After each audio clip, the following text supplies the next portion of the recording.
அது எவ்வளவு பெரிய பித்தலாட்டம், எவ்வளவு பெரிய ஃப்ராட் அது. அது பெட்ராண்ட் ரசல் எழுதின மேரேஜ் அண்ட் மாரல்ஸ்ங்கிற புத்தகத்தோட அசல் மாறாத, அதாவது மொழி மாற்றம் செஞ்சு புத்தகங்கள் வரும். அந்த கருத்தியலையும் அதுல இருக்க ஐடியாலஜியையும் வந்து உள்வாங்கிக்கிட்டு எழுதுவாங்க. மொழி மாற்றத்தை ஒரு டிரான்ஸ்லேட்டட் புக் மாதிரி அப்படியே பக்கம் பை பக்கம் வரி பை வரி வந்து காப்பி அடிச்சு எழுதிட்டு அதை இவர் எழுதுனதுன்னு சொல்லி வியாபாரம் பண்ணி அதை புத்தகங்கள்ல எல்லாம் வர வச்சு இதுல இன்னைக்கு பெரிய பெரிய தலைவர்கள்னு அறியப்படுறவங்க எல்லாம் மேடையில இருந்து பேசுறது ஒரு எவ்வளவு ஒரு வெக்கக்கேடான செயல். கொஞ்சம் அந்த அந்த அந்த புத்தகத்தை சொல்றீங்களா?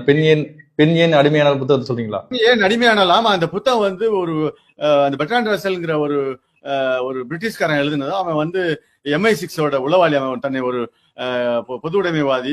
சோவியத் யூனியன் வந்து ரொம்ப இதா இருக்கையில அப்போ அந்த கோல்டு வார் ஈஸ்ட் பிளாக்கும் வெஸ்டர்ன் பிளாக்கு நடந்த கோல்டு வார் கடையில் அவன் MI6 உளவாளின்னு பின்னாடி அறியப்பட்டது. அவன் எழுதின புத்தகம்.